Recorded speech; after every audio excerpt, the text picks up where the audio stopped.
Aura knelt by the edge of the pool, clutching the unconscious Cyan tightly in his arms. Blood stained the pool water a deep red. Cyan, don't die. Until the day I have my revenge on that man, I will not be able to rest in peace, even in death. Our fates have been completely irrevocably changed. Don't die, Aura whispered, holding her body tight. He lowered his head, remaining silent. His gaze gradually turned cold and sharp. He suddenly bared his teeth, revealing sharp fangs. He leaned down and bit into the side of Cyan's neck. By forging a pact with a vampire, we are now bound together by a shared destiny. A few months ago, Cyan sat alone at the end of the long table, facing the vast, silent dining hall. A maid approached Cyan, carrying a tray. Miss Rigwin. Please enjoy, the maid said, suddenly jerking the tray. Scalding soup poured down, drenching Cyan's hair and her dress. She sat frozen as the liquid dripped down her cheeks. The two maids stood nearby, covering their mouths and laughing mockingly. Their eyes were full of contempt, rotting soup. Cyan stared at the murky liquid on the table, her hands pressing hard against the surface. Her fingertips were trembling slightly. What is the meaning of this? A contemptuous smile hung on the maid's lips. She gave a shallow, insincere bow. I offer my sincerest apologies. My hand slipped, and I spilled it by accident. Cyan kept her head lowered, her hair veiling half of her face. Her teeth were clenched tight. She suddenly slammed the table and stood up. I am your master's fiancée. She glared at the two of them in a rage. Her chest heaved violently. Do you really think this treatment is acceptable? The maids stood side by side, looking down at her with cold indifference. If you're so dissatisfied, why don't you just go back to your borderland home? A smirk curled the corner of the maid's mouth. But of course you know very well why you can't. If we were to defy a royal command, what would become of the Rigwin family? Cyan stood frozen in place, her fingernails digging deep into her palms. The maids sauntered off, the sound of their receding, mockery echoing in her ears. Why do I have to be treated like this? I was born in the westernmost reaches of the kingdom, the youngest daughter of the House of Rigwin. Cyan was once hailed as an angel, growing up surrounded by everyone's admiration. Then a royal decree arrived without warning. To stabilize the throne after the unrest 3 years ago, the king forced a marriage between our two families. One was the Rigwin family, defenders of the border, and the other was the Dilson family, based near the capital. Aster Dilson. He is the head of the Dilson family, my fiancé, and my first love. 10 years ago, in the royal capital, I suddenly fell ill during a banquet. Cyan curled up alone on the empty terrace, her body shivering with pain.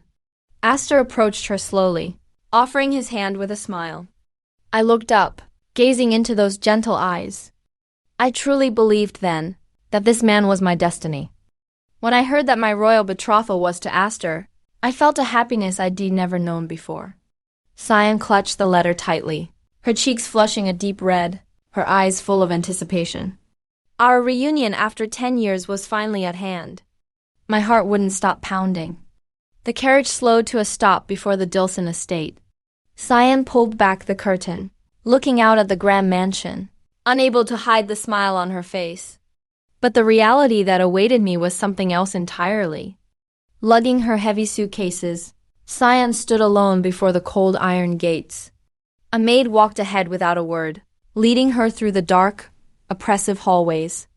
There was no welcome here, only cold indifference. The married life that was supposed to be happy, it became a day-to-day torment. Cyan was placed in a crude, dilapidated guest room. The furniture was thick with dust. Not a single ray of warmth could penetrate the window.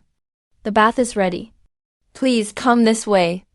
The maid rudely grabbed Cyan's arm, attempting to drag her toward the bathroom. Let go of me, Cyan cried. She struggled violently, losing her balance, and fell heavily onto the cold floor. She pushed herself up, a fire of rage igniting in her eyes, as she glared at the arrogant servant. You are in no position to speak to me. Go and fetch Lord Aster. Lord Aster is not in the manor. The maids stood side by side, their hands folded in front of them, looking down coldly at Cyan, who sat sprawled on the floor. I have been here for 10 whole days, and I haven't seen him once. Don't you find that strange? Lord Aster is very busy. He will not be receiving you anytime soon. Cyan looked up, her gaze sweeping across the maids' faces. Lies. I can see them. Lies, this isn't just a metaphor. Since the day I was born, whenever someone lies to me, a hypocritical mask like this appears on their face. Lord Aster, Cyan's pupils suddenly constricted. She shoved the maid aside and dashed desperately toward the end of the corridor. Miss Cyan, please wait. She hurried down the long hall, clutching her skirts. Cyan stopped abruptly, gasping for air. A familiar figure appeared at the end of the hall. Aster, he was dressed in a sharp, light blue suit, standing stoically against a backdrop of flowers. There was no joy of reunion in those eyes, only a frost-like chill. You still haven't crawled back to your hometown. Cyan stood frozen in place. If finally seen him, he will surely explain everything. Lord Aster, why are you treating me like this? There must be some misunderstanding. Aster swung his arm violently, sending a sharp gust of air her way. Cyan let out a startled cry, losing her balance, and toppling backward, landing heavily on the ornate carpet. Lord Aster, what are you doing? Cyan sat sprawled on the floor, looking up at the man in front of her. Aster turned away slightly, looking down with a dark, sinister gaze. Don't come near me again, you barbarian. Cyan's pupils trembled, her breath hitching in her throat. Aster adjusted his cuffs, his voice bone-chillingly cold. There's one thing I must make clear. I already have someone I love. Just as I was preparing to marry the woman I love, the royal family issued a decree, forcing me to marry a member of the Rigwin family, the descendant of those barbarians. Aster began to walk away, his leather shoes clicking against the floor, making a sharp, crisp sound. Cyan sat paralyzed where she fell, staring at his departing back. What is he saying? Why? No mask appeared on Lord Aster's face. In name, you are indeed my wife. Aster stood with his back to the window, his tone flat and devoid of emotion. But the one I love, and the mother of my future heirs, lives in the annex, you can see from your window. He turned his head slightly, casting a cold glance toward the window. To me, the only one I love is Aura. Aura. Cyan looked up, her expression completely distraught. A wife in name only, the woman living in the annex. Isn't she just his mistress? Aster strode away, his leather shoes thudding heavily against the floor. Don't even dream of approaching me. And don't get any twisted ideas. Stay put in that filthy room of yours, and know your place. He left without looking back, leaving behind only a cold, receding figure. Cyan slumped to the floor, staring at the silhouette as it faded into the distance. A chill spread from her fingertips through her entire body. The man I have always yearned for actually looked at me with such hateful eyes. A maid hurried over and propped up her trembling body. Inside the dim room, sunlight slanted through the window, falling on the edge of the empty bed, exuding a deathly silence. Cyan was suddenly shoved forward, losing her balance. She slammed hard against the closed door, creating a dull, heavy thud. Lord Aster, why has he become like this? Aster's face darkened with anger, his eyes filled with blatant contempt. He called me a barbarian, and declared he would never love me. There was no mask on Lord Aster's face, which meant everything he said was the truth, including the fact that he already has a lover. That part was true, too. I was determined to fix this situation, but reality is like a shattered mirror impossible to piece back together. A blinding white light shone from the end of the empty corridor, as if it were about to swallow all hope. Cyan hurried down the hallway. I want to write a letter to my father. Go and prepare some paper and a pen. The maid stopped in her tracks and turned her head with a cold expression. Until the wedding ceremony is over, please do not contact the Rigwin family. Cyan whipped around, her eyes wide with fury. Then at least let me see Lord Aster one more time. The maid bowed slightly. Her tone was harsh and brooked no argument. An unmarried woman meeting her fiancé in private before the wedding is absolutely forbidden, lest something scandalous should happen. All of Cyan's requests were denied. She was left standing alone in the empty corridor, watching the maid's retreating figure. Cyan stood by the window, looking at the residence in the distance through the glass. That was where Aster lived. From this angle, everything was clearly visible. She suddenly caught her breath, her fingertip against her lower lip. A flicker of surprise crossed her eyes. A familiar figure appeared in the distance. Aster was holding a bouquet of bright red flowers, standing right in front of the residence door. He went in and out of there several times a day to visit Aura, who lived inside. Cyan lowered her eyes, her expression becoming complex and heavy. Lord Aster goes to see him every day, while I am stuck being confined here. Aster stood on the third-floor balcony, overlooking the courtyard below. That gaze seemed to be searching, appearing particularly cold in the dead of night. That place must be the room where Lord Aster's lover lives. Cyan stood by the window, staring at the residence across from her through the glass. I once tried to see him myself, but it didn't end well. The maid suddenly grabbed Cyan's arm, her expression anxious and insolent. Please stop troubling Lord Aster. Cyan shook off her grip, her brow furrowed. Why are you yelling at me? A mere servant, daring to harbor improper feelings for Lord Aster. The maid's secret was exposed. Her face flushed bright red instantly. Gritting her teeth, she clutched her apron tightly, but could not manage a single word in response.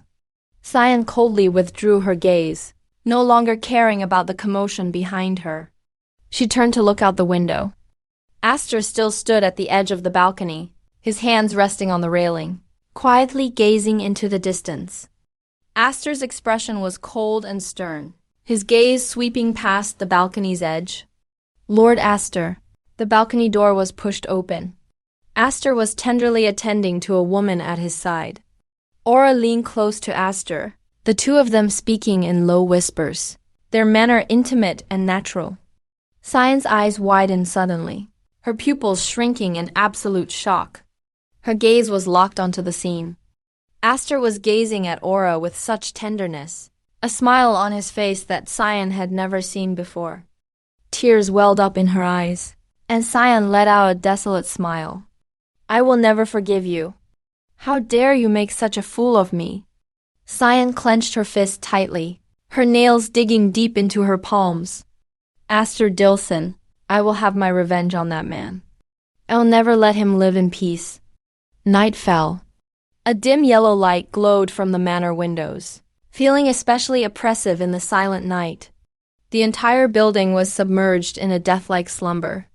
The bedroom curtains were half-drawn, with clothes scattered messily across the floor, giving off an air that was both suggestive and dangerous. Aster leaned down, cupping her face in his hands, and kissed her deeply. Aura reached out a finger, gently pressing it against her lips. This won't do. Lord Aster. Aster stopped his movements, his eyes slightly clouded with desire, as he looked at the woman before him. A playful smirk tugged at the corner of Aura's mouth, her eyes gleaming with cunning. Don't you already have a fiancé, Lord Aster? Aster leaned close to her ear again, his voice low and husky. But the only one I love is you. Aura! So he reached out and placed his palm on Aura's thigh. Aura pressed down on the back of his hand, stopping him softly. Please, wait a moment. Hearing you say that makes me truly happy. He raised his hand, his fingertips gently brushing against Aster's cheek, though a trace of worry flickered in his eyes. But the fact that you are soon to be married makes me feel very uneasy, Lord Aster. Aster fell into silence. I understand.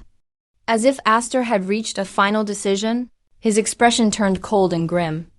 In that case, I will drive that woman away immediately. He released his embrace and turned toward the door. I'll be back soon. Until then, please wait for me. Aura sat on the edge of the bed, the purple shawl slipping down to his elbows. strands of hair falling over his chest. He finally gave in. He raised his hand and hooked his fingertips into the long, pale blonde hair, yanking it back sharply. The entire wig was tossed carelessly onto the floor. Aura stood up, shedding the ornate purple lace gown, stepping onto the thick carpet with bare feet. I never imagined he would fall so hard. Especially for a man in disguise. He raised the back of his hand And wiped his lips forcefully, his eyes filled with undisguised disgust. That damn man. What a troublesome chore. Well, that's that. Cyan stepped onto the window frame, her dark green robe swaying with the movement. Since the surveillance has tightened, I can't leave the room through normal means. She vaulted out of the window, both hands bracing. Against the ledge, a maid stood guard. In front of the closed door, hands folded over her apron, with her head bowed low, completely unaware that the room had long been empty. Being treated so despicably, I absolutely cannot remain silent anymore. Cyan gripped the vines, struggling as she slid down the outer wall. I even thought about dismantling the bed to make a weapon and attacking Aster directly. But he belongs to a ducal family after all, and none of the servants here are to be trusted. If I act rashly, it'll only end up being the one blamed, making me look like the villain. Her feet landed steadily on the ground. Cyan let out a long sigh of relief, smoothing out the wrinkles in her skirt. I'm not just cute. I'm absolutely the best. Cyan raised her head, gazing up at the Duke's towering terrace. Running away means defying an imperial order, which could bring disaster upon my family. It's not uncommon for nobles to have mistresses, but giving one this much importance before the engagement is absolutely unacceptable. I will find that woman's weakness and rid myself of this predicament for good. She lifted the hem of her green gown and crossed the empty, silent courtyard. For these past 10 days, I've been tracking Aster and Aura's movements to find the moment when the guards are most lax. I cannot miss this perfect opportunity today. I must deal with that woman who is destroying this home. The people of Rigwen never back down. They are meant to crush any enemy that dares to invade, even if it means sacrificing their lives.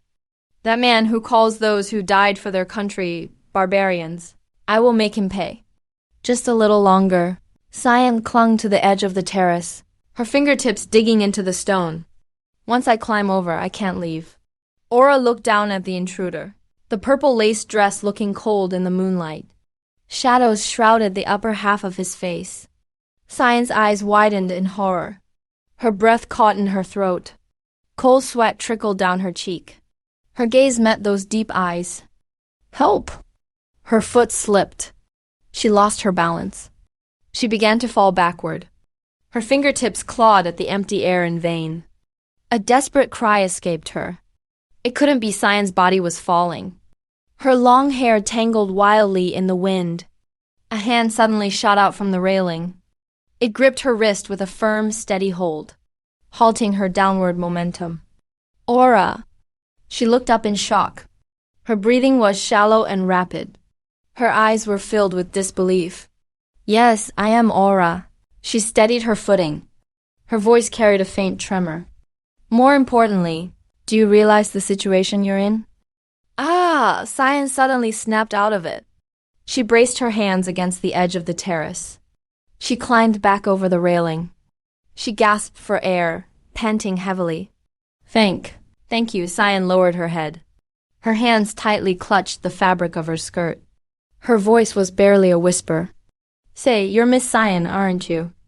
I've heard about you from the Duke. Yes, that's right. Cyan straightened her back. She looked the mysterious woman in the eye. My name is Cyan Rigwen. What are... Cyan's eyes suddenly flew open. Your face. What is wrong with your face? Cyan took a step forward. She stared intently at the woman's face. A pale eye mask was covering her features. My face... Aura tilted her head slightly. Her voice remained as calm as ever. Just how many lies do you have to tell for your face to look like that? Cyan gritted her teeth. She had never seen such a bone-chilling mask. What on earth are you lying about? I am not lying. Miss Cyan. Aura stood there, still and silent. Why would you say such a thing? Cyan stared at that eerie mask. Whenever I see someone with a part of their face hidden, I often wonder, what would happen if the mask covered the whole face? Are you hurt? Aura took a step closer. You almost fell just now.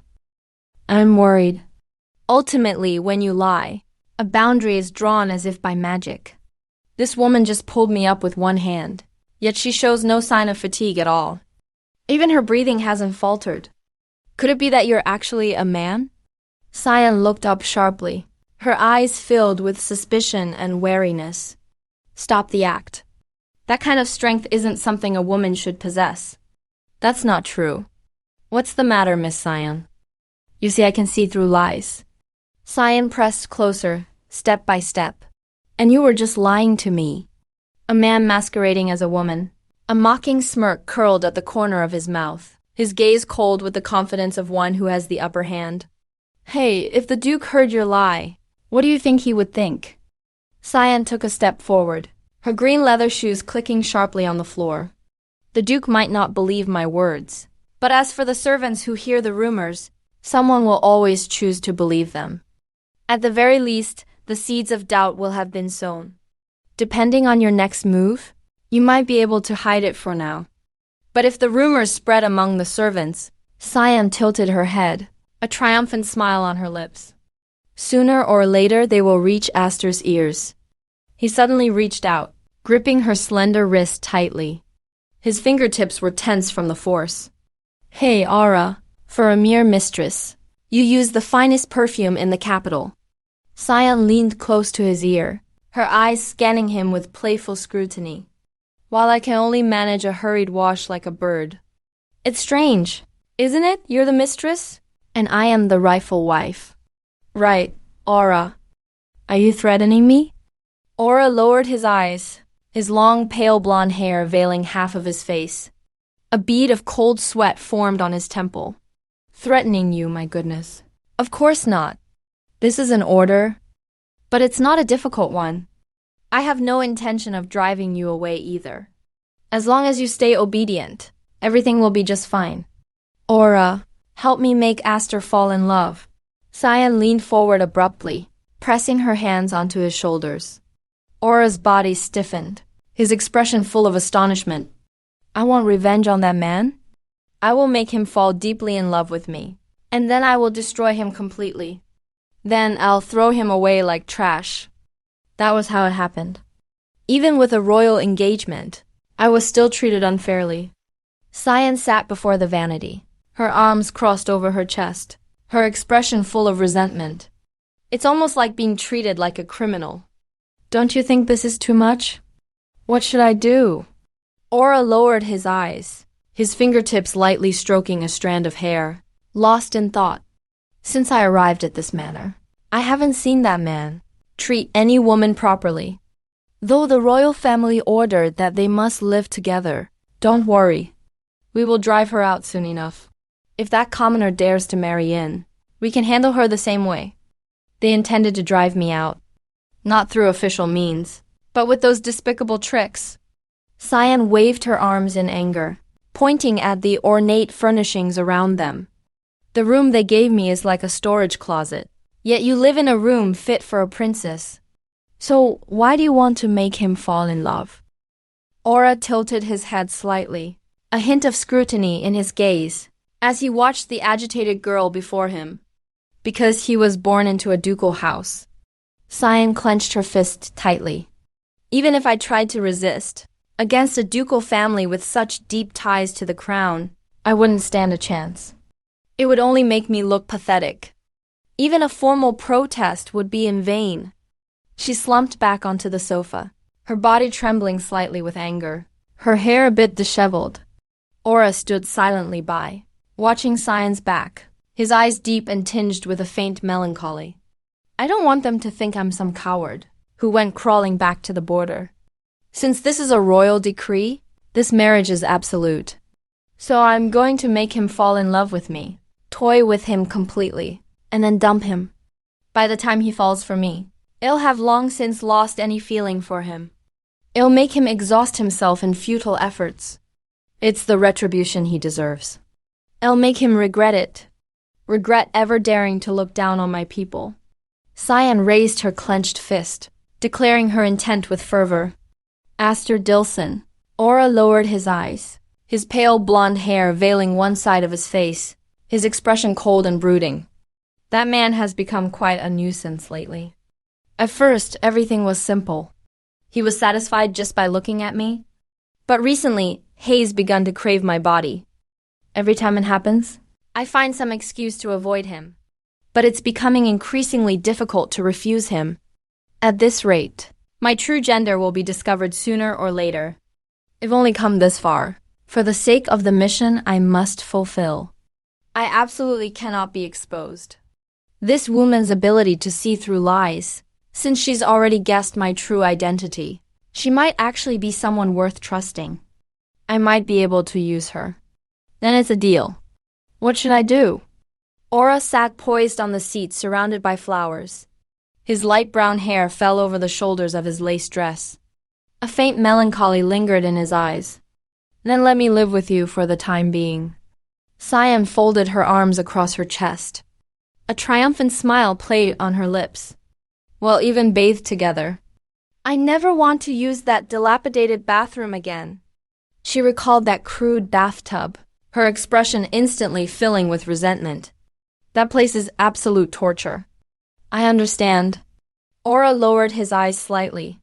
A helpless smile flickered on his face. Is this really going to be okay? An unmarried woman, actually moving in with a man, and even bathing together. She tilted her head, her eyes carrying a hint of scrutiny. I know your secret. Cyan spread her hands, leaning back against the sofa with composure. Since I have leverage over you, you wouldn't dare try anything with me. Besides, someone who sneaked into the Duke's manor under a false identity must have a goal they can't easily give up on. Don't you think? I might even be planning to expose you right now. Aura listened in silence, his gaze gradually turning cold. He watched the shadows of the flowers swaying outside. That's a lie. On that ugly mask of yours, another crack of hypocrisy has appeared. Cyan turned her face, a playful smile hanging on her lips. Give it up, I'm no fool. In that case, Aura lowered his eyes. His light golden hair covered half his face. His expression appeared calm and profound. If she stays in my room, Aster Dilson won't come looking for me anymore. This way, I won't have to worry about being caught while bathing either. Perhaps this isn't a bad thing after all. Very well, the deal is struck. Aura looked up. His gaze regained its usual coldness. Goodness, this isn't a negotiation. It's an order. Cyan spread her hands. She looked somewhat helpless. But it doesn't matter. She reached out her hand, palm upturned in a gesture of invitation. Her eyes sparkled with anticipation. Let's work together. Aura tilted his head slightly. A hint of detachment showed in his eyes. By the way, what is your name? Cyan suddenly grabbed his arm. She pressed him for an answer urgently. Cass, he replied softly. His pale blonde hair fell over his purple dress. His expression was cold and calm. That's a lie. Cyan leaned down. She stared intently into his eyes. Lying comes as naturally as breathing to you, doesn't it? Aura stared silently ahead. An imperceptible flicker passed through his eyes. It's fine. I expected you to lie. How could I possibly trust someone if known for less than an hour? She turned around. She pointed at him with a bright smile. I just want you to know that I can see through all your lies. Hey, you really are a handful. I'd rather not hear that from you. Hey, Aura. Cyan narrowed her eyes slightly. Her pupils flickered with a sharp light as she gazed at her target. Let's get started right away. Morning light spilled over the manor's spires. Cyan curled up in the soft bedding. Her orange-pink hair was scattered across the pillow. She let out a lazy murmur. She slowly opened her eyes. She stared at the ornate bed curtains. The bed was soft and not damp in the slightest.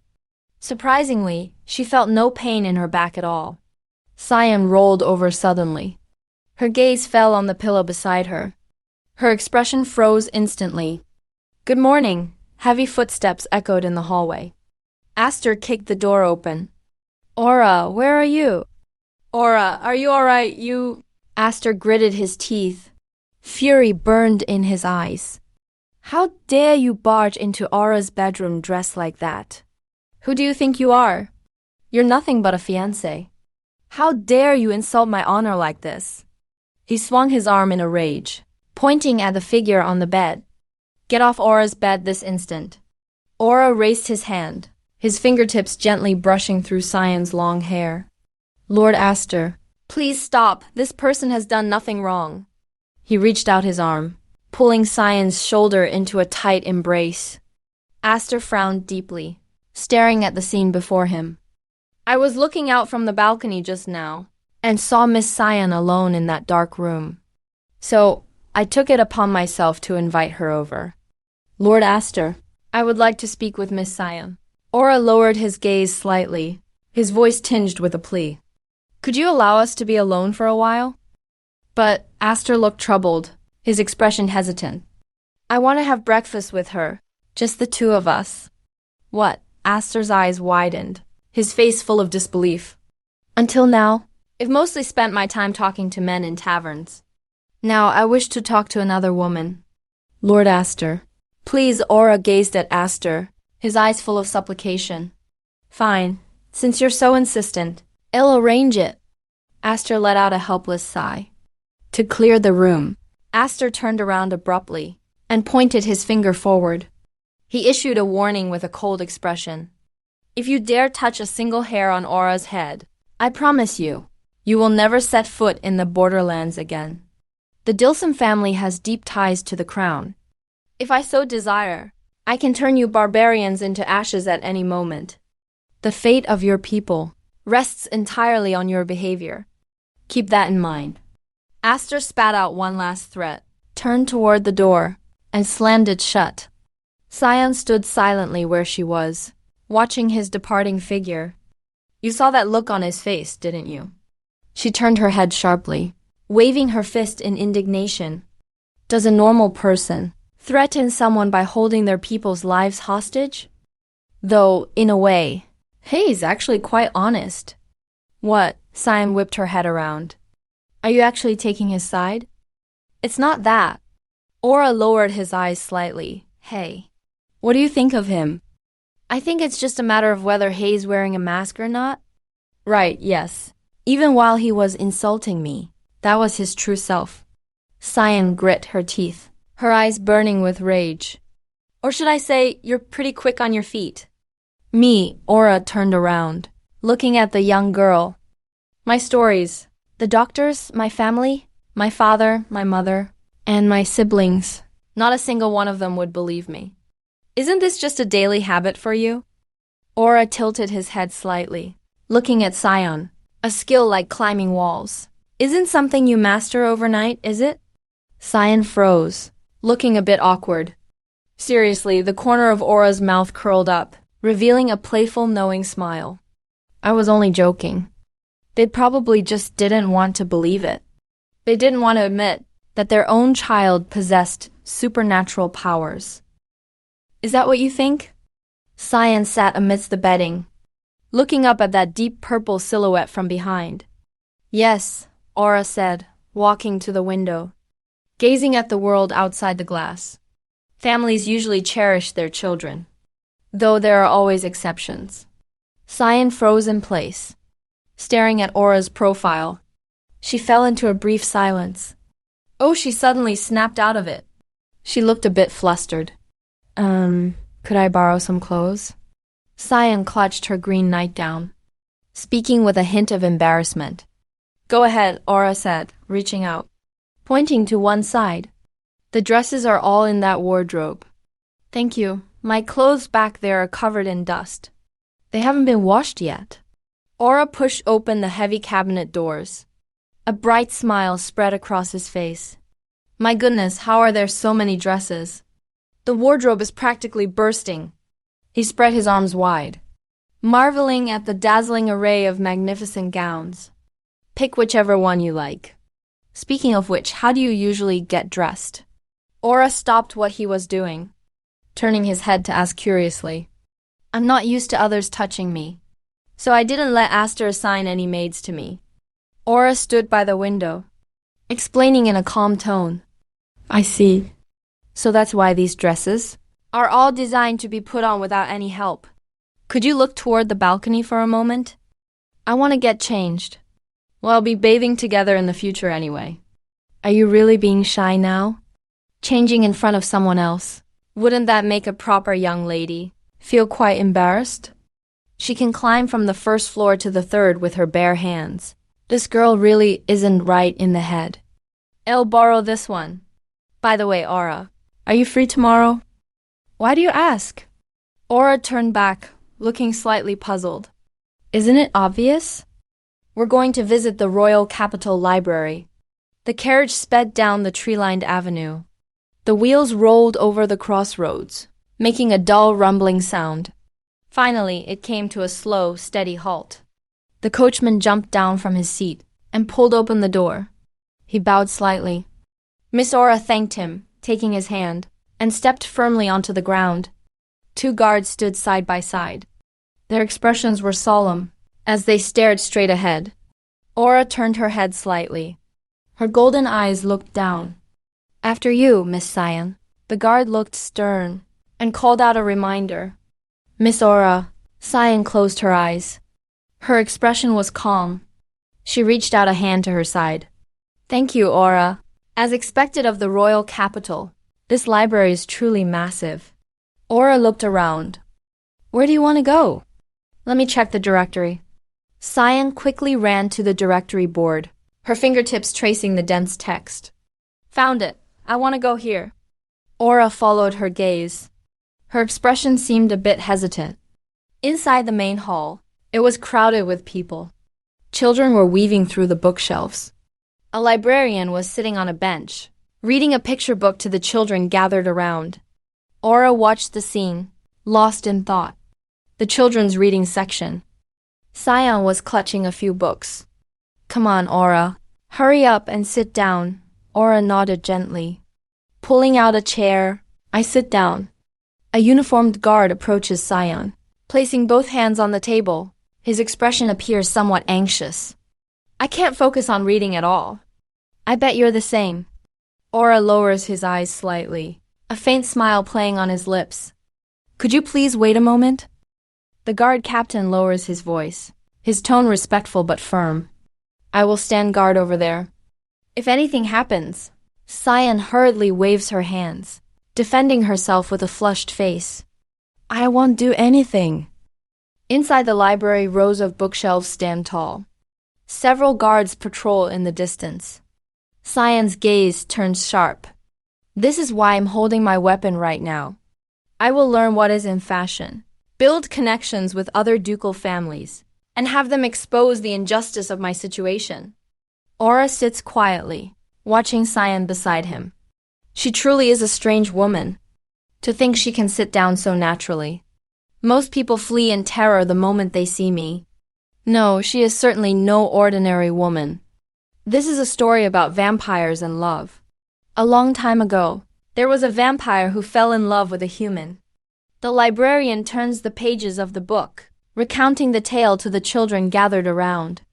One day, that human met with an accident and was gravely injured.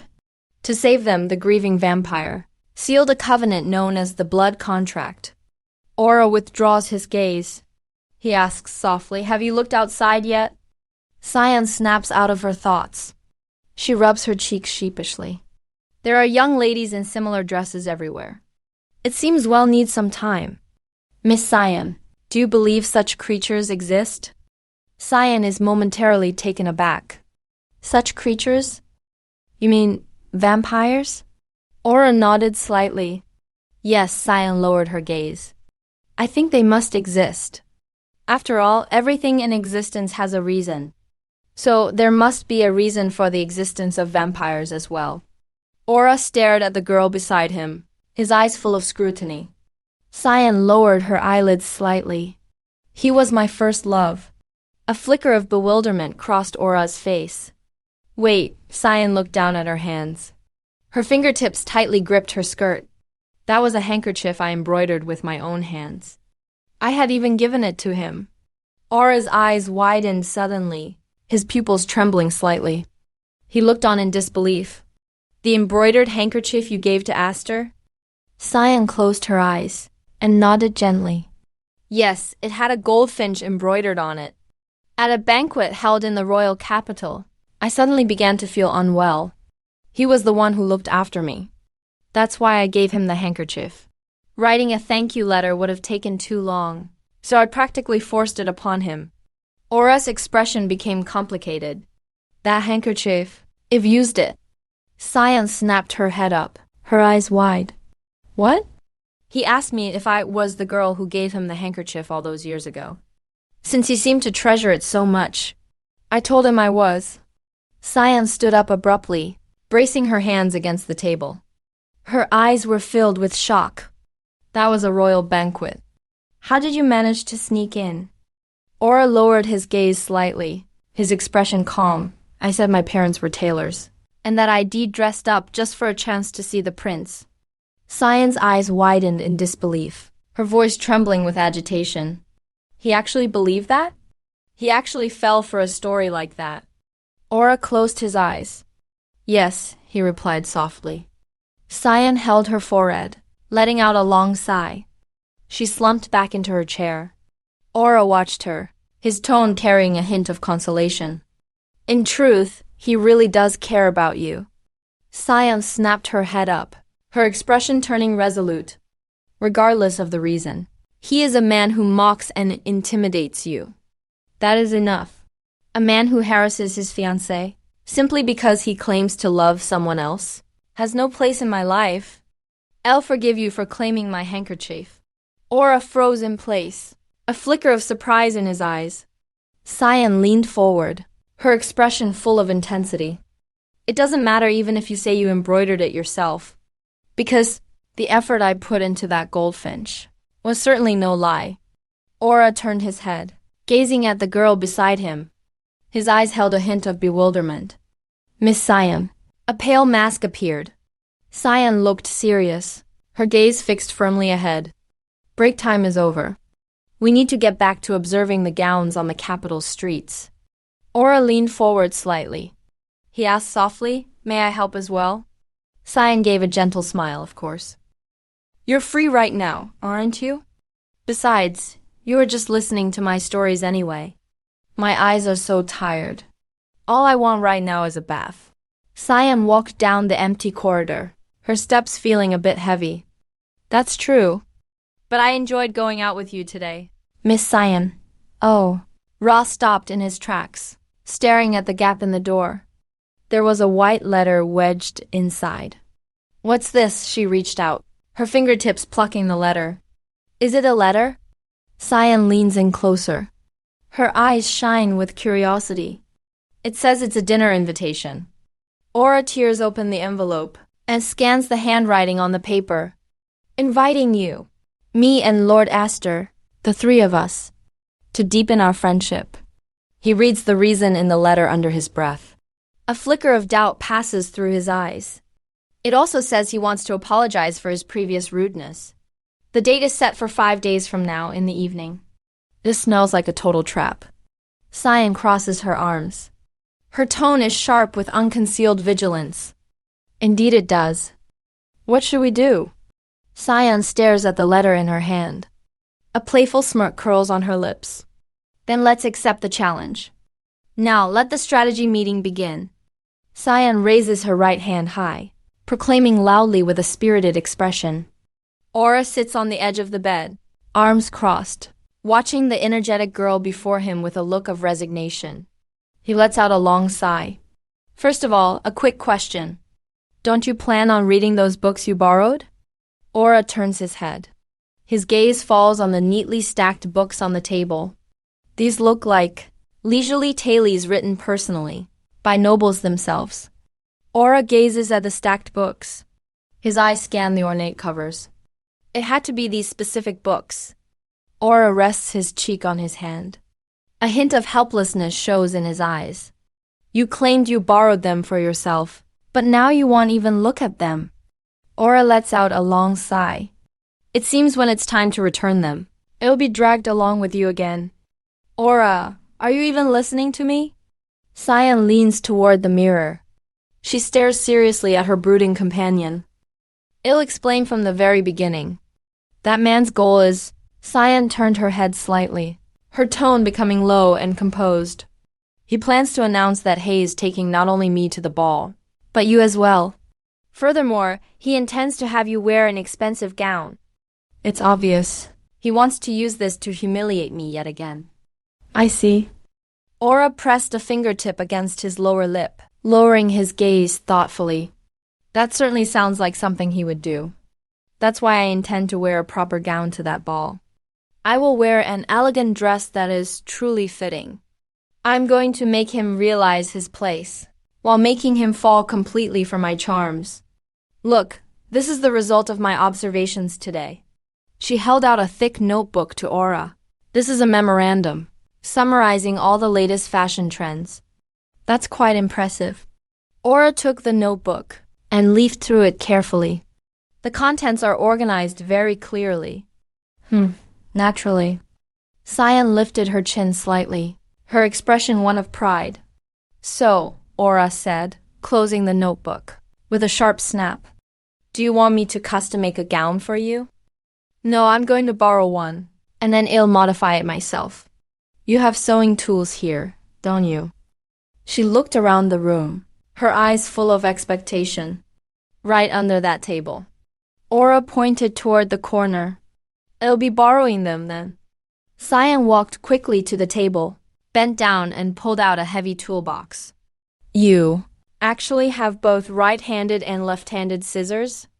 Cyan opened the heavy wooden box, her fingers brushing against the neatly arranged tools, surprise evident in her eyes.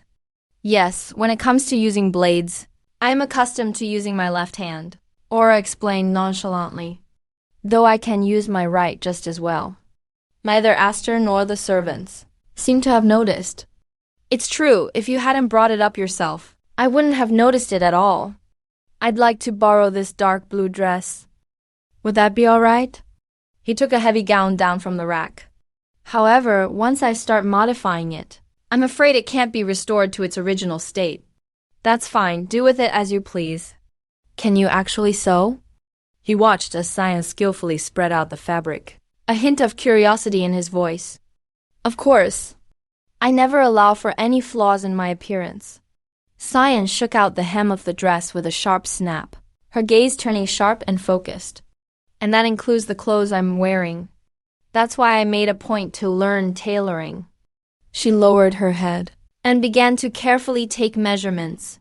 I see. Cyan took a deep breath, her expression becoming incredibly solemn. To be honest, I'm only enduring this for now because I have no other choice. But I will channel all this frustration into the drive, to prove him wrong.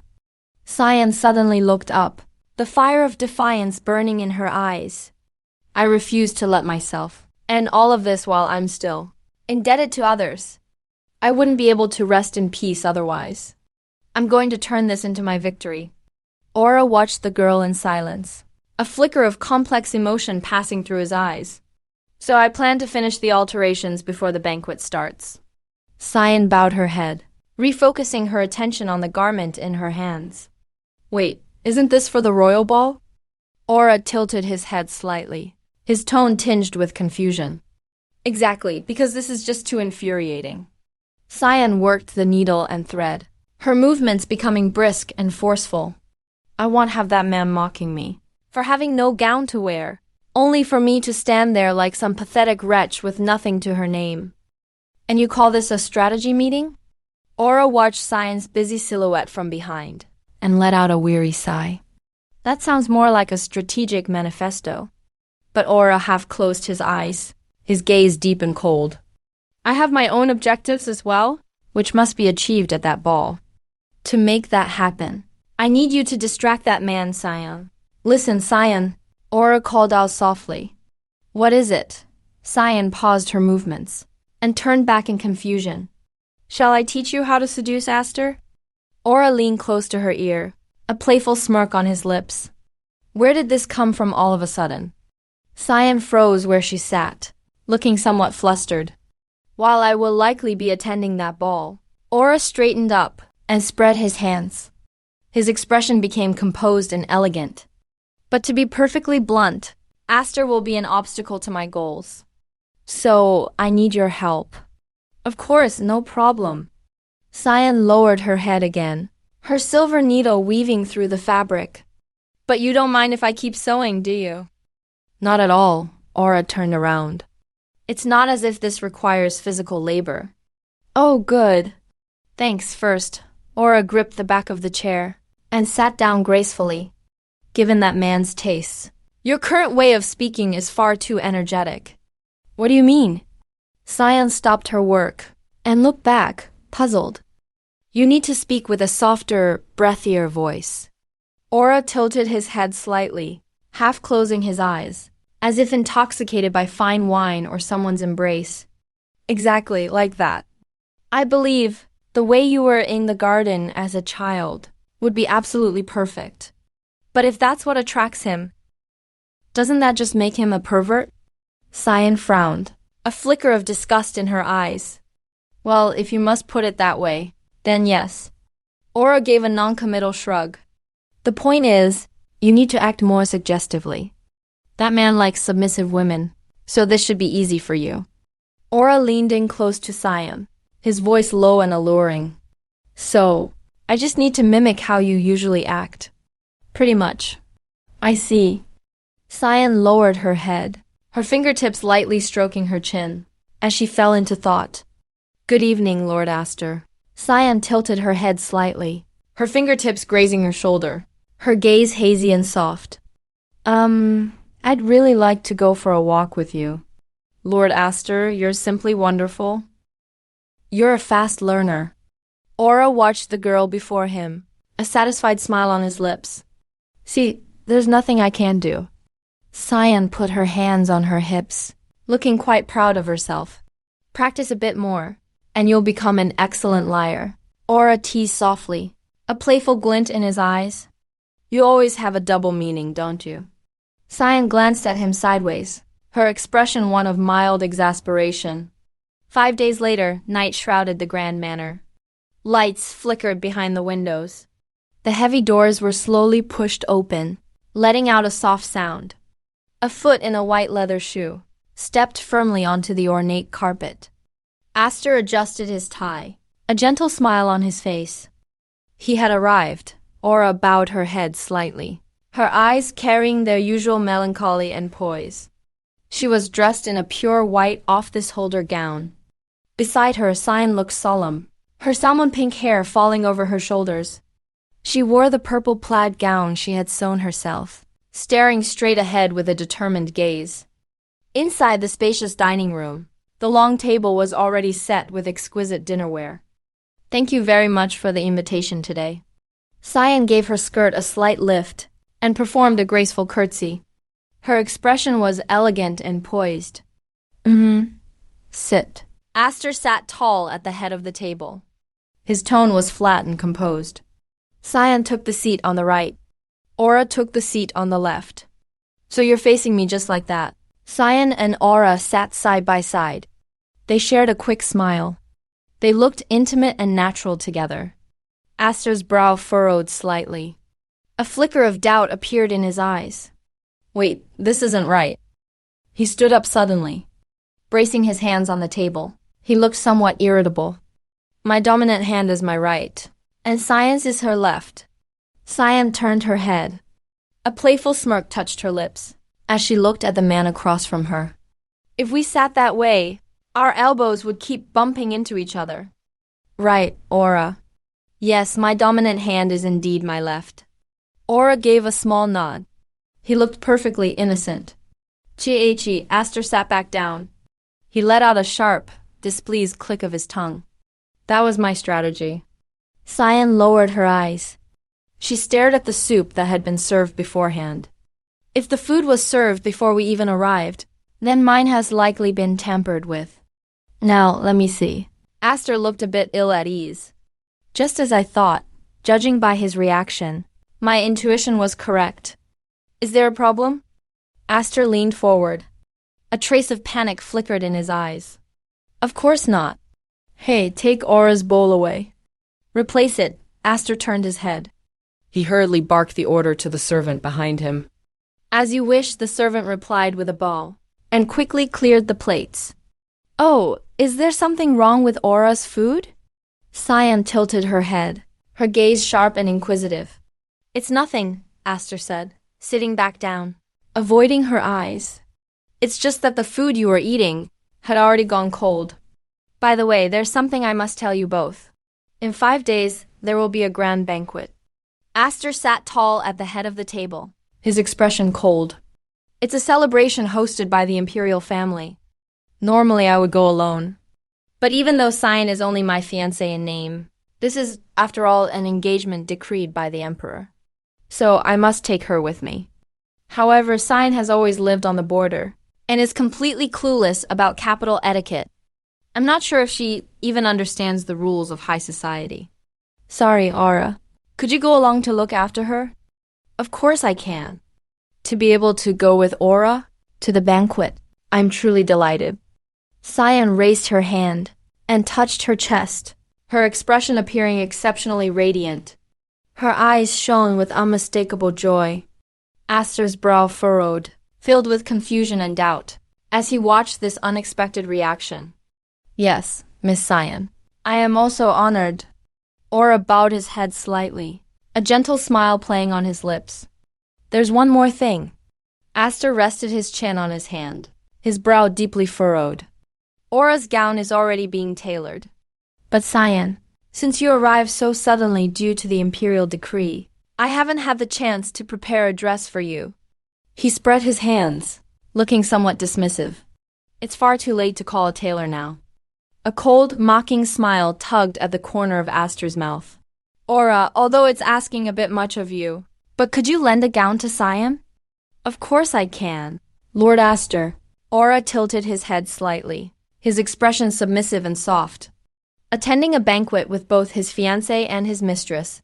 Is he actually serious? Cyan closed her eyes, a stiff smile playing on her lips. We are going to be the laughingstock of the entire room. Then I'll leave it in your hands. All right, then. I'm not sure what kind of style Miss Cyan prefers. Would you like to pick one out yourself, Miss Cyan? Yes, of course. Aster remained silent, his brow furrowed.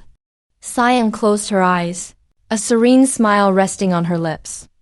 5 nights later, the imperial capital was ablaze with lights. Grand architecture loomed in the night, glowing with a warm radiance. The ballroom was bustling with people. Noble women whispered behind their fans, as guests in exquisite attire drifted through the crowd. The atmosphere was vibrant and lively. Let us go. Cyan, Aster turned his head, his voice low and cold. Yes, Cyan replied softly. Her hand, clad in a long, dark glove, rested lightly upon the crook of his arm.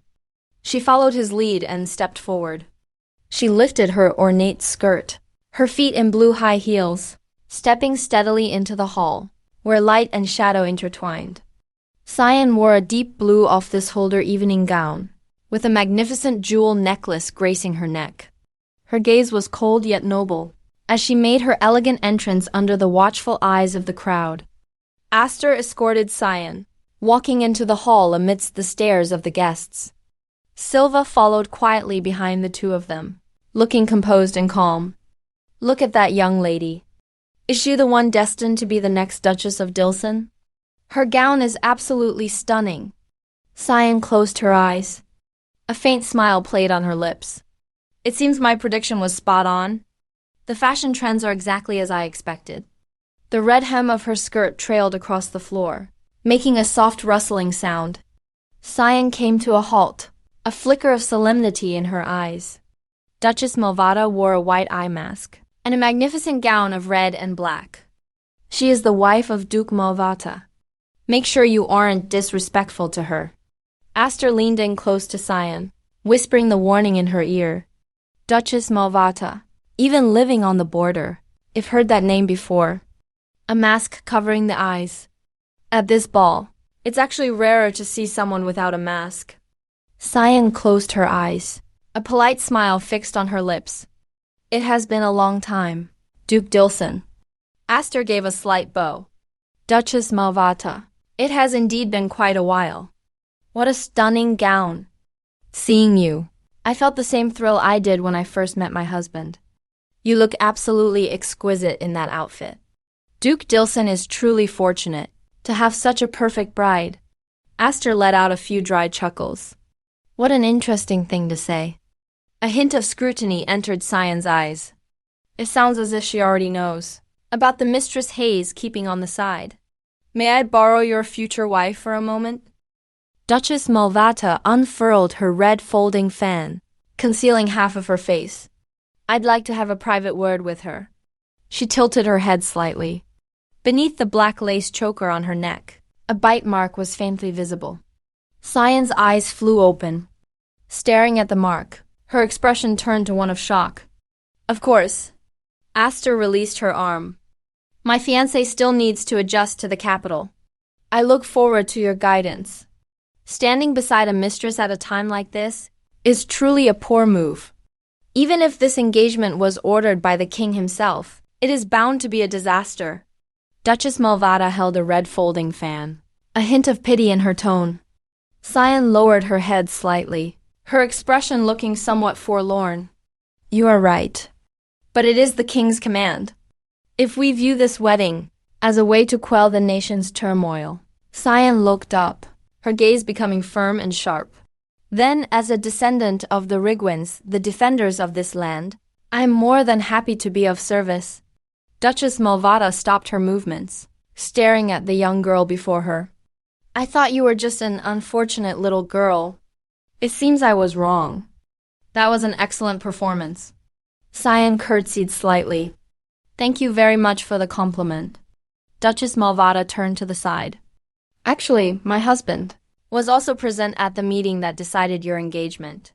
He is here today as well. Right over there. Cyan followed her gaze. A middle-aged man stood in the center of the crowd, his hair streaked with gray, his expression solemn and cold. He was talking with the nobles beside him. He is currently in the middle of a complex discussion with the royals, so he cannot come over to offer his greetings. I apologize. Cyan withdrew her gaze, her expression calm and composed. Not at all. It's quite all right. Duchess Malvata closed her folding fan and issued a soft invitation. Come to my estate for tea sometime. We can't exactly have a proper talk here after all. A polite smile played on Cyan's lips. I would be honored to accept your invitation, Duchess Malvata. Then, if you'll excuse me. Duchess Malvata curtsied slightly. We shall speak again soon. Cyan watched the other person depart. She closed her eyes. She let out a soft sigh. Excuse me, do you have a moment? Several young women suddenly gathered around her. Cyan's expression showed a hint of confusion. Oh, what a stunning gown! It suits you perfectly. They swarmed around Cyan. Their eyes shimmered with excitement. May we have a chat with you? Certainly. Cyan offered a polite smile. She turned her head, her gaze passing through the crowd, and landing on a corner in the distance. Aura and Aster. Aura mentioned having other goals for tonight's banquet. But looking at him now, it seems Hayes having trouble getting away from Aster. Considering everything that's happened so far, I suppose I should pay back part of my debt. Lord Aster, Cyan called out softly. Aster turned around. You're back quite soon. It seems an occasion like this is still too taxing for you. Yes, I feel as though I am about to be drowned by the crowd. Cyan lowered her eyelids. Her face bore a trace of weariness. So I thought I'd go outside for some fresh air. To clear my head. Lord Aster, would you mind accompanying me? Aster remained silent. A flicker of hesitation crossed his eyes. But I can't leave Aura alone. I just spotted an acquaintance. Aura unfurled his folding fan. It shielded half of his face. His gaze was melancholic and deep. May I go over and speak with them? Aura, are you sure you don't need me to come along? Aster asked in a low voice. Yes, they are all ladies, after all. A playful smile played on Aura's lips. If they saw you from such a short distance, I'm afraid they would all fall for you, Lord Aster. Fine, let's go then. Aster turned around. He signaled for Cyan to follow. All right, Cyan replied softly. Thank you, Cyan. Cyan withdrew her gaze. She followed Aster through the long gallery, walking toward the quiet terrace. Sigh, the wind blowing against me. Feels so good. Cyan closed her eyes, letting her hair flutter gently in the breeze. Her expression appeared relaxed and content. Aster stood to the side, his brow furrowed. A hint of irritability showed in his eyes. Damn it. Why does this woman always get on my nerves? He clenched his fists, his knuckles tightening. That girl called Aura in the Rigwin house. Why does she feel so different? This woman, even though she's clearly just that barbarian's daughter. Cyan still had a smile on her face, immersed in the gentle breeze. I know it can't be her. But why do I always see her shadow in this woman? Lord Aster, are you all right? Cyan tilted her head, her eyes showing concern. Aster looked away, his tone dismissive. I'm fine. A serene smile played on Cyan's lips. Aster's heart suddenly skipped a beat. A heavy thumping echoed in his chest. Stop smiling. What on earth is this feeling? Why is she making that face? Clearly, you're the one who benefits from this engagement. I'm the only one being sacrificed here. Aster suddenly reached out. Cyan's eyes widened in terror. She lost her balance and fell hard onto the stone steps. Aster lunged on top of her, pinning her down firmly beneath him. No, what are you doing? Cyan's breath came in short gasps, her hands pushing against his chest. Aster leaned down sharply, roughly grabbing her collar. I'm going to make you see clearly. You idiot. Do you really think this cheap sympathy can change anything? So it seems the barbarian's daughter can make such a repulsive face after all. Stop. What are you saying? Aster snorted coldly. His gaze grew increasingly sinister. Wearing such seductive clothes, you truly are a hypocrite. This is what you wanted, isn't it? Aster leaned in close. His shadow loomed over Cyan beneath him. She squeezed her eyes shut. The sound of footsteps rang out. High heels clicked against the stone tiles, making a sharp, crisp sound. Aster started in surprise. He froze mid-motion. He slowly turned his head. Aura stood at the entrance of the portico. Her long hair veiled one side of her face. What is the meaning of this? Lord Aster? Why? Aura's right hand tightly gripped the collar of her dress. Her fingertips were trembling slightly. Her voice echoed across the empty terrace. No, it's not what it looks like. Aster stood up in a panic, releasing his hold on Cyan. This woman, she was the one who pursued me first. Aura shoved him aside. Miss Cyan. Miss Cyan. Aura rushed forward and wrapped her cloak around her. Cyan, Aura. Cyan looked on in terror, staring at the back of the figure shielding her. Aura turned her head. Her gaze was melancholic yet firm. Lord Aster, I am grateful to you. Grateful that you once showed mercy to someone like me. I have always respected you. But Aura lowered her eyes. Her voice trembled slightly in the cold wind. Because of what you've done tonight, I hate you. Aster froze on the spot. His face turned ghastly. His pupils constricted in shock. Aura didn't spare him another glance, supporting Cyan as they turned to leave. Their figures disappeared at the end of the terrace. Cyan sat in the carriage, her body still somewhat stiff. Aura, why did you come looking for me? Aura offered soft comfort about her ordeal. It's okay, it's all over now. Cyan's expression was dazed, her eyes still showing the lingering shock. This is a rented carriage. The Dilson's men aren't here. They can't hear us. Just pretend I'm not even here. I'm not. Cyan lowered her head, her hands clutching her skirt tightly. Her fingertips trembled slightly, and her tears finally broke through. Cyan could no longer hold back her sobs. I was so scared. Why did that man have to treat me like that? After all the effort I put into this banquet, I just can't accept this. Aura reached out and pulled Cyan into his arms, letting her lean on his shoulder and vent. The carriage stopped on a quiet street. Let's take a path where there aren't many people. Aura helped Cyan out of the carriage. I know this neighborhood well. We won't run into anyone. Cyan went into the bathroom alone, shedding her heavy dress and stepping into the tub of warm water. I need to wash all this off now. Aura stood behind her, gently wiping her with a towel. Today I met those people. The ones who might have killed my family. To find the truth. That was why I decided to attend the banquet tonight. I even went to their mansion. Aura looked up, a trace of desolation in his eyes.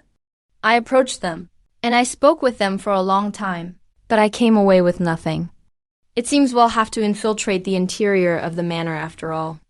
Hey, that's certainly quite an undertaking. Aura let out a self-deprecating chuckle. Cyan sat to the side, her expression becoming increasingly solemn. Murdered your family? What are you saying all of a sudden? What exactly do you mean by that? Exactly what it sounds like. Aura turned around, looking her straight in the eye. When I say family, I mean every single person in that village. They were all my family. How could that happen? Was there some kind of conflict? Cyan pressed for answers. I had only gone out to play for a little while. By the time I returned, everyone was gone. I only found out later that they had all been murdered. By then, the village had been wiped off the map entirely. How could this be? Cyan whispered softly, her eyes filled with shock. Come now, don't look at me like that. Go on, get into the tub and soak. Aura took her by the shoulders, guiding her toward the warm water. Aura, Cyan called out suddenly. Aura stopped in his tracks, his hair falling over half his face as he turned slightly. I thought that telling a fictional story might help distract you for a bit. Cyan stood frozen, feeling a bit bewildered. Everything I just told you was just a story I made up.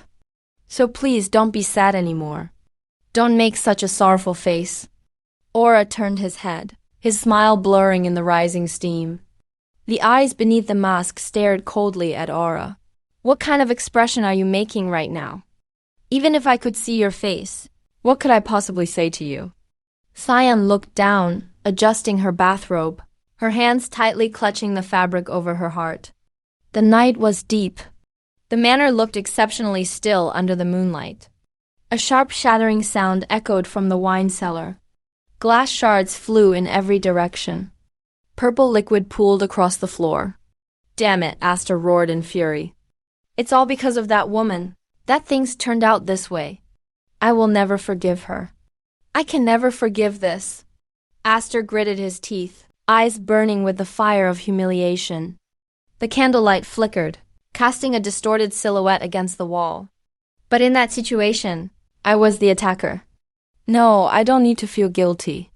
Aster suddenly covered his face, a hideous expression visible between his fingers. I'm not in the wrong. He panted heavily, sweat trickling down his cheeks.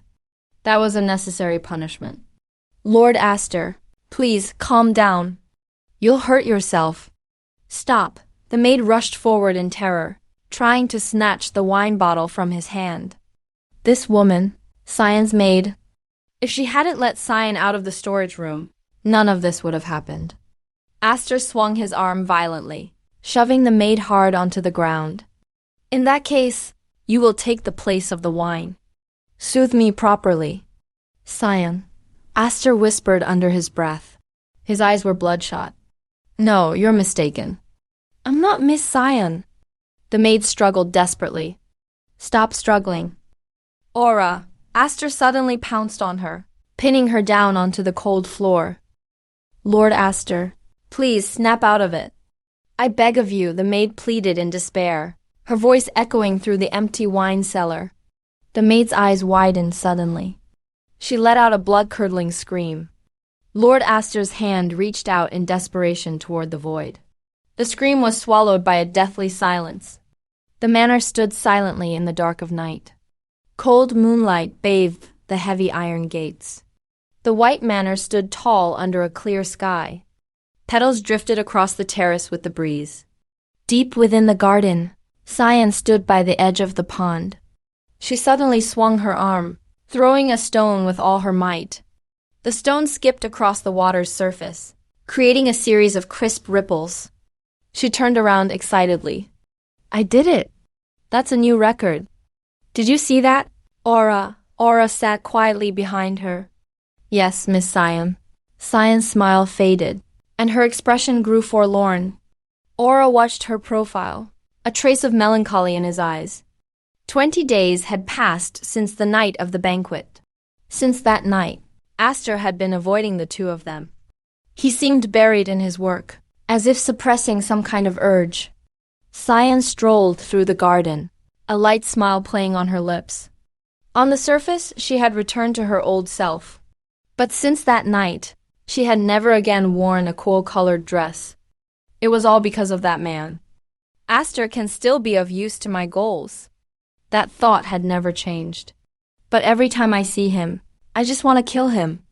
On the night of the banquet, Aura stood alone on the balcony. The moonlight cast a long shadow behind him, just as I had confirmed who really killed my family, and was trying to secure the evidence. Cyan's scream rang out. Her terrified cry tore through the night sky. Without a moment's hesitation, I rushed there instinctively. I had to save her. Aura threw open the heavy doors. The sight before him left him breathless. Revenge was supposed to be my only objective. I must not let Cyan distract me. Aura lowered his gaze. If this continues any longer, there will be no turning back. I must end my entanglement with her. I have no other choice. I have to abandon her. Cyan stood in the sunlight, her hair fluttering gently in the breeze. She was smiling as she looked ahead, her expression pure and innocent. Aura abruptly looked away, his gaze turning cold and sharp. He turned around, turning his back on that radiant warmth. Aura, what's wrong? Cyan tilted her head in confusion, her eyes following Aura's gaze.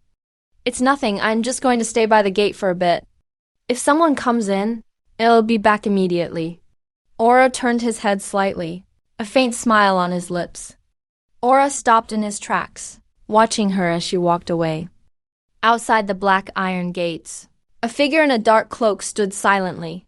Igor stood on the other side of the fence, his lips curved in a playful smirk. Well, it's certainly been a while. Aura walked to the gate, crossing his arms over his chest, as he coldly watched the uninvited guest. What brings you here? As for that, Igor said. Actually, Igor leaned close to his ear and lowered his voice. Aura closed his eyes, listening to the secret intelligence with a grim expression. So, the new government faction is finally going to completely dismantle the old powers. He opened his eyes, falling into deep thought.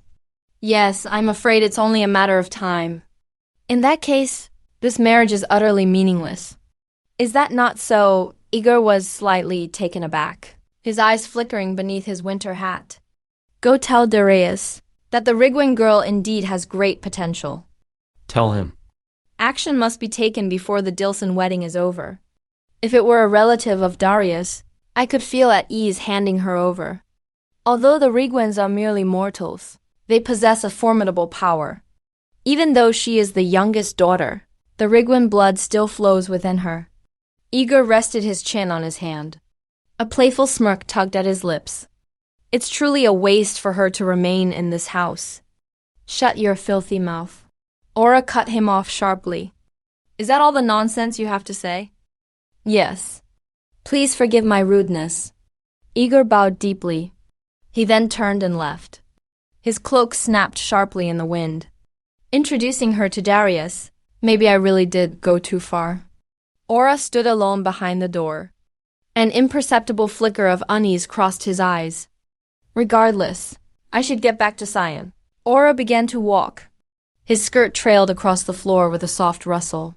Is it because there's no wind today? Something feels wrong. He passed through the dense shadows of the trees. A strange sense of agitation rose in his heart.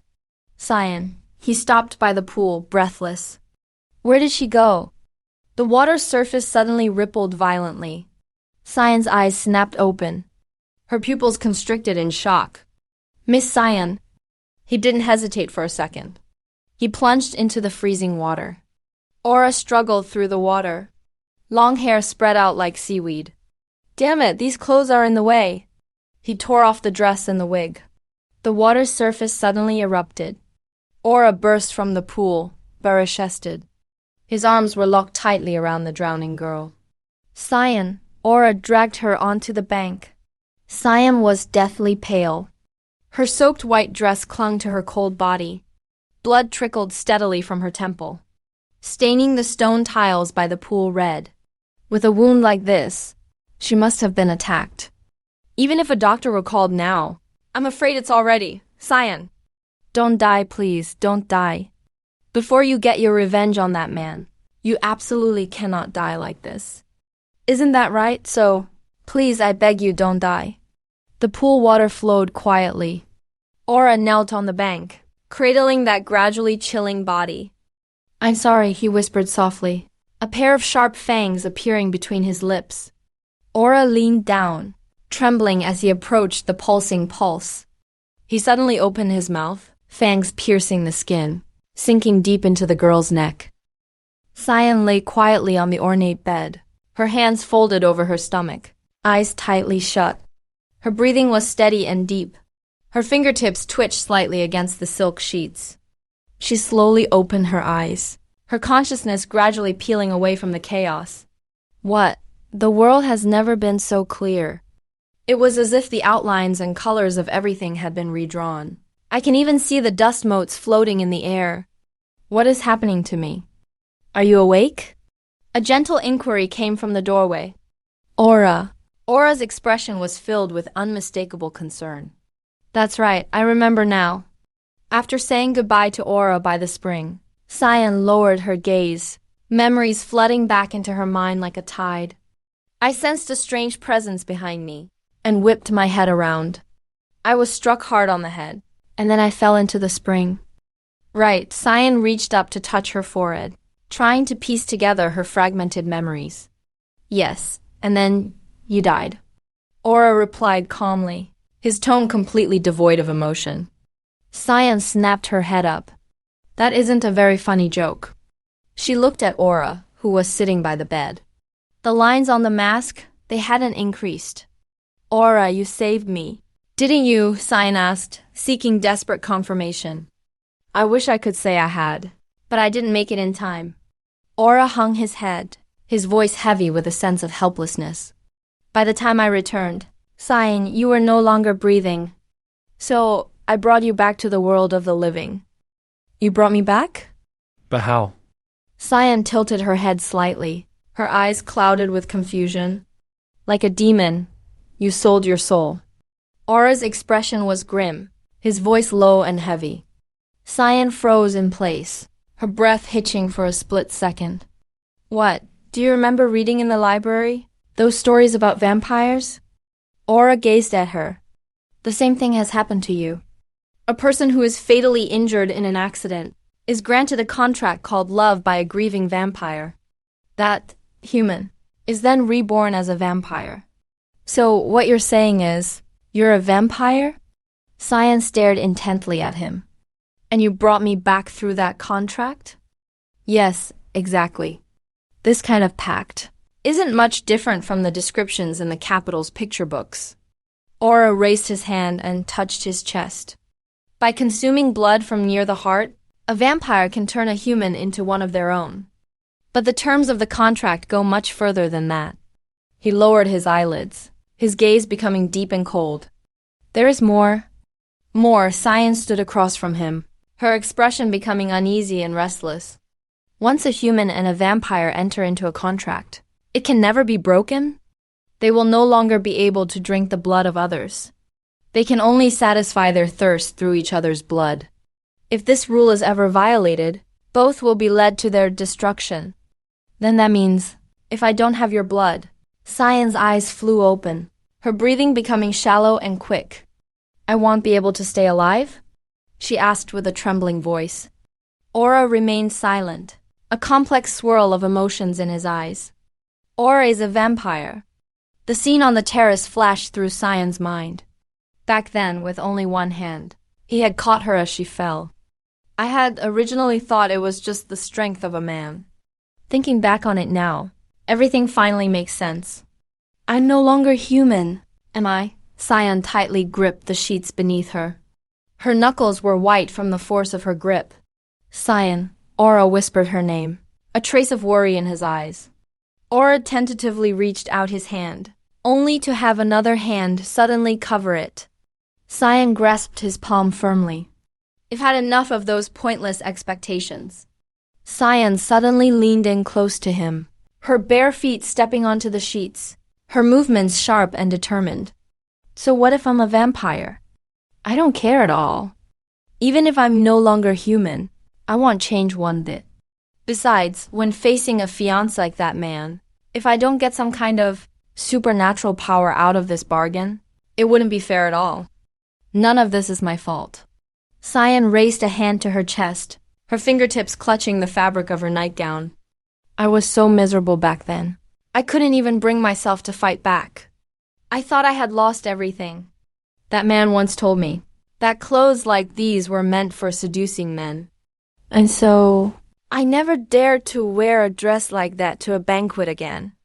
Even though I knew it was a lie, I couldn't help but wonder if I really was the problem. When Aster attacked me that day, it was entirely his fault. This isn't even a competition. I haven't done anything wrong. There's absolutely no need to worry. Aura, Cyan stopped what she was doing. Yes, Aura replied softly. You don't have to keep imitating Aura's tone when you speak. A confident smile spread across Cyan's lips. I'm not afraid of anything anymore. Thank you for always looking out for me. Aura stood frozen in place. I understand. If that man dares to try anything again, a fierce look flashed in Cyan's eyes. I will definitely tear him to pieces. As for the fact that we must rely on blood to survive, since you have entered the pact, that applies to you too, doesn't it? Yes, Aura replied quietly. Then, Cyan slowly extended her right hand. I look forward to our journey together, until the very end of hell. A radiant smile bloomed on her face. Mr. Masked Vampire. Aura's eyes widened slightly. He stared at the hand reaching out toward him, looking momentarily stunned. Then his lips curled into a gentle smile, and his gaze became soft yet resolute. The feeling is mutual. Aura took her hand in his. Aura, look. Isn't this dress beautiful? Cyan twirled playfully in front of the mirror. The hem of her dress billowed out like a wave. It perfectly complements my charm. You've been fussing in front of that mirror for a full half-hour now. Aura picked up his teacup and took a small sip. Don't you feel tired at all? Ooh, all that hard work sewing was worth it. I just love this airy, exquisite feel. To achieve that exquisite texture, we did end up breaking several sewing needles. Cyan's eyes flew open. She looked a bit taken aback. I'm still trying to adapt, learning how to control my vampiric strength. Vampires converted from humans are typically physically weaker than natural-born ones. Or so Aura once told me. But I carry the blood of the Rigwins. It is a family of immense power. His expression grew solemn. It seemed she had already surpassed the limits of an ordinary vampire. Progress always comes with sacrifice. Cyan stood up abruptly. She raised her clenched fist high. Thanks to those broken needles, I have finally mastered this power. Power is the kind of thing that you can never have too much of. Aura sat at the table, watching the spirited young woman. A hint of relief flickered in his eyes. It is truly a blessing that she was able to find herself again. Aura turned his head slightly, his gaze deep and calm.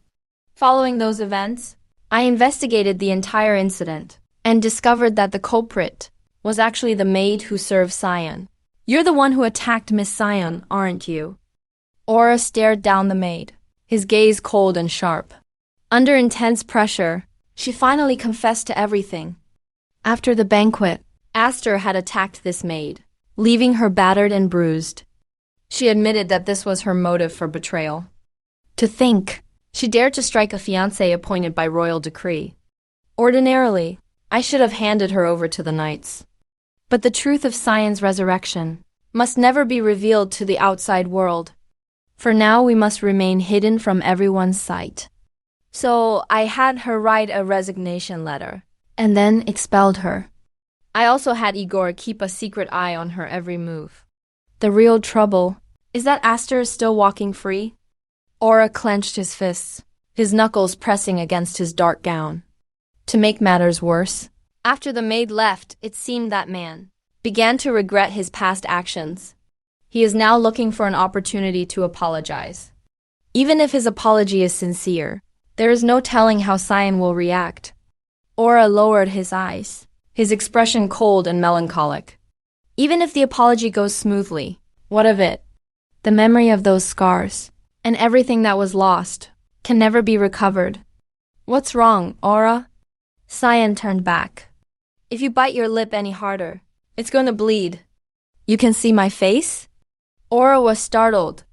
But this mask, when you show your true self, the part below your nose disappears.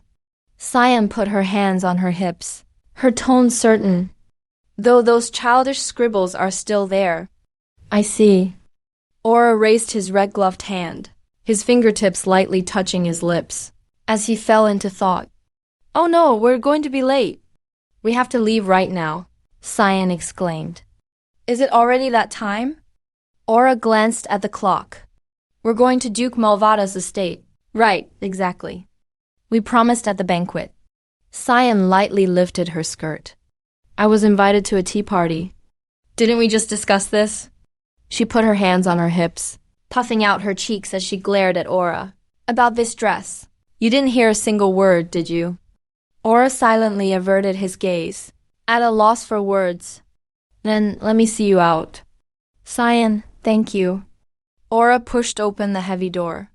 Leather shoes clicked against the corridor floor, making a sharp, clear sound.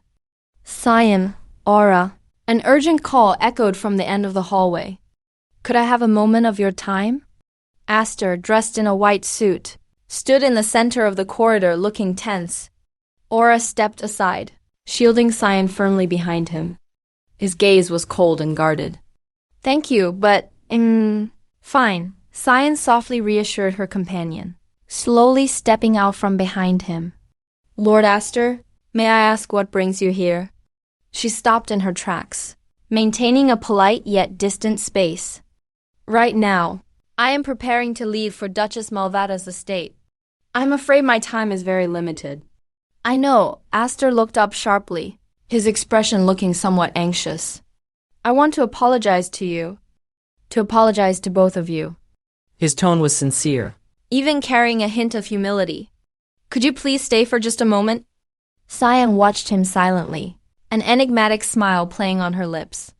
Very well then. Cyan gave a slight nod, her voice as calm as still water. Really? Aster looked up abruptly, a flicker of hope in his eyes. Then when would be the best time?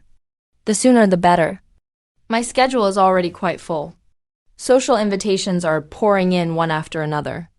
Cyan turned her head, a polite but distant smile on her face. I'm afraid I cannot spare any time immediately.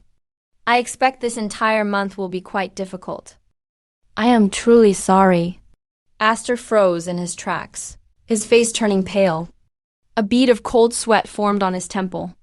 If you'll excuse me, Cyan turned around, her blue skirt carving a cold arc through the air as she moved.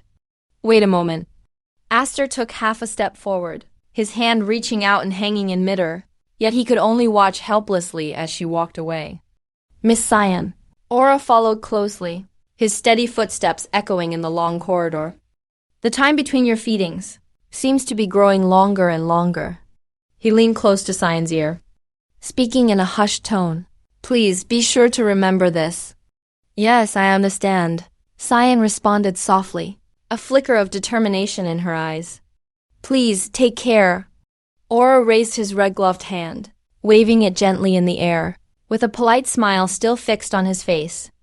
Do be careful. He watched Sion as she walked away, his gaze gradually growing deep and melancholy.